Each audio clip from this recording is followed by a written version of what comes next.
રોજના 6 થી 7 બળાત્કાર પોલીસ સ્ટેશનોમાં નોંધાય છે ગુજરાતમાં.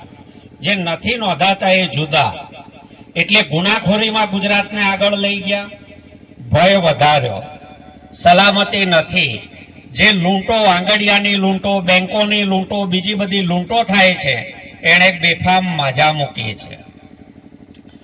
ભૂખની વાત કરીએ તો આજે ગુજરાતમાં 35 લાખ કુટુંબ રેશનિંગના અનાજ ઉપર આધાર રાખે છે. રેશનિંગનું અનાજ બંધ થાય તો ગુજરાતના 35 લાખ પરિવારને ભૂખ્યા ઊંઘવાનો વખત આવે. એ હદે ગુજરાતને ભાજપે ભૂખ ભેગું કર્યું 32 વર્ષમાં. 5 વર્ષે એકવાર આપણને મત આપવાનો અધિકાર છે, અને એ 5 વર્ષ મત આપતી વખતે જો આપણે પાછલા વર્ષોનો હિસાબ ના કરીએ તો એ ભૂલ આપણી છે. ચોર તો ચોરી કરવા આવે, ઘર હાચવવાની જવાબદારી ઘરધણીની છે. આ ગુજરાત આપણું ઘર છે.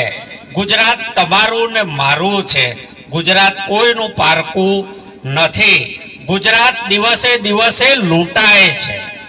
જ્યારે ભાજપ સત્તામાં આવ્યું ત્યારે ગુજરાતના માથે દેવું હતું માત્ર 3000 કરોડ રૂપિયા. કેશુભાઈએ જ્યારે રાજીનામું આપ્યું ત્યારે ગુજરાતના માથે સરકારી આંકડા પ્રમાણે દેવું હતું 11000 કરોડ રૂપિયા. આજે ગુજરાતના માથે દેવું 4 લાખ કરોડ રૂપિયા વટી ગયો. લગભગ 4.5 લાખ કરોડ રૂપિયા તમારા ને મારા માથે દેવું આ ભાજપે ચડાયું છે. અને દેવું શેમાં ચડાયું? દેવું ચડાઈને કોઈ મોટું કામ કર્યું? એકે મોટું કામ નથી કર્યું. ગુજરાતમાં કોઈ નવો ડેમ ભાજપના રાજમાં બન્યો નથી.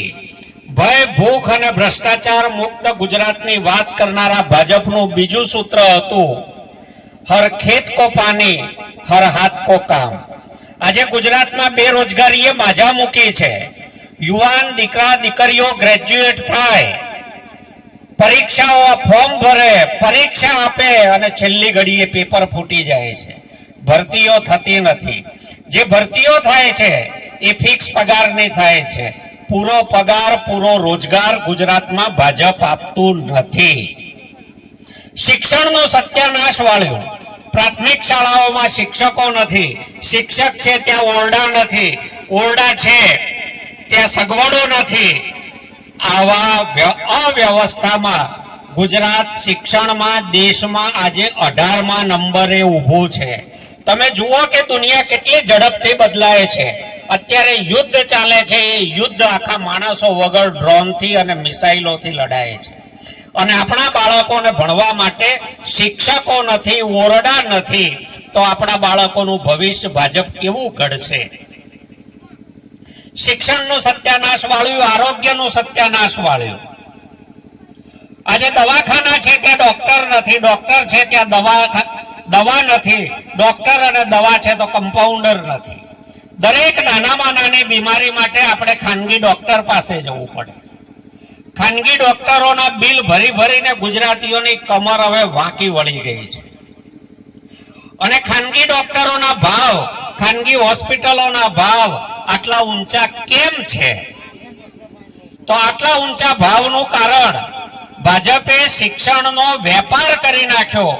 પહેલા ગામડાના ગરીબમાં ગરીબ માણસનો દીકરો કે દીકરી જો ભણવામાં હોશિયાર હોય તો સરકારી એન્જિનિયરિંગ અને સરકારી મેડિકલ કોલેજમાં ઓછામાં ઓછી સત્રની 500, 600, 700 રૂપિયા ફી ભરી અને ડોક્ટર થઈ જતા હતા, એન્જિનિયર થઈ જતા હતા.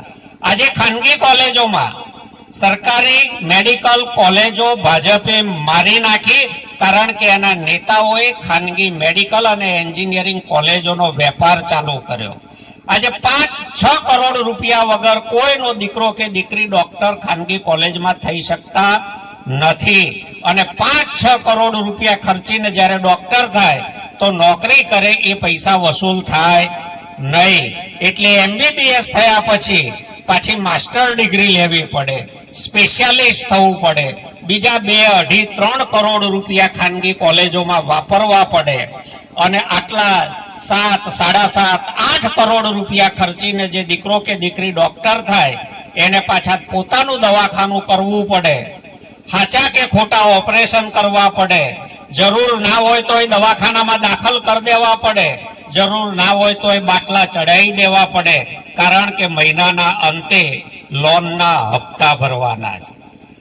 3 કરોડ 4 કરોડ રૂપિયાની હોસ્પિટલ બનાવી હોય, 2-2.5 કરોડ રૂપિયા માસ્ટર ડિગ્રીના લીધા હોય, 6-7 કરોડ રૂપિયા એ થઈ ગયા, 5-6 કરોડ રૂપિયા પહેલા ખર્ચા હોય, 12-13 કરોડ રૂપિયા ખર્ચીને જે દીકરો કે દીકરી ડોક્ટરની ખુરશી ઉપર બેઠા હોય એને જરૂર ના હોય તો એ તમારું ને મારું એપેન્ડિક્સનું ખોટું ઓપરેશન કરવું પડે, બાયપાસની જરૂર ના હોય તો એ કરવી પડે, બાટલાની જરૂર ના હોય તો એ ચડાવવા પડે. કેમ? એટલા માટે કે આ 12 કરોડ રૂપિયા કોઈના ઘરમાં પડ્યા હોતા નથી. ગમે તેવો પૈસાદાર હોય, મોટો ખેડૂત હોય કે નાનો ખેડૂત હોય, દીકરા કે દીકરીને ડોક્ટર બનાવતા બનાવતા ગામની બાપની જમીન બેંકોમાં ગીરવે મુકાઈ ગઈ હોય, રહેવાનું ઘર બેંકની લોનમાં ગીરવે ચડી ગયું હોય, માં અને બેનના ઘરેણા બેંકમાં ગીરવે મુકાઈ ગયા હોય, જો એ ખોટા ઓપરેશન ના કરે, ખોટા બાટલા ના ચડાવે તો માના ઘરેણા કેમ છોડાવે, રહેવાનું ઘર કેમ છોડાવે, બાપની જમીન કેમ છોડાવે? એ તમારી કે મારી ચિંતા કરે કે મા બાપની જમીન, ઘર અને ઘરેણાની ચિંતા કરે? આ પાપ ડોક્ટરો પાસે ભાજપ પર આવે છે. ભાજપે શિક્ષણનો વેપાર કર્યો એટલા માટે આરોગ્યનો વેપાર થઈ ગયો. ડોક્ટરો સેવાભાવી હતા, એના બદલે વેપારી બની ગયા. શિક્ષકો સેવાભાવી હતા, એના બદલે વેપારી બની ગયા. કારણ ભાજપે શિક્ષણનો વેપાર કરી નાખ્યો. રાજ્યના માથે દેવું ચડાયું.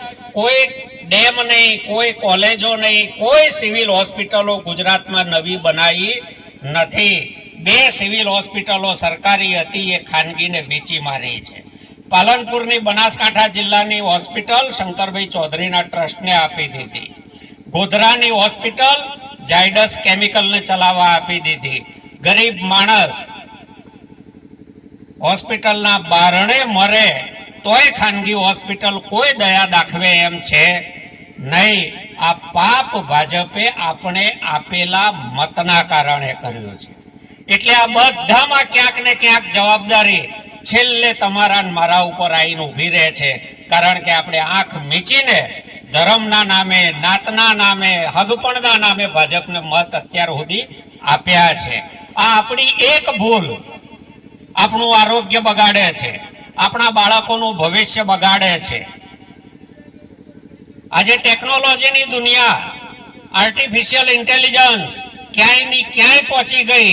આપણા શિક્ષણમાં હજી ક્યાંય ટેકનોલોજીનો પ્રવેશ થયો નથી.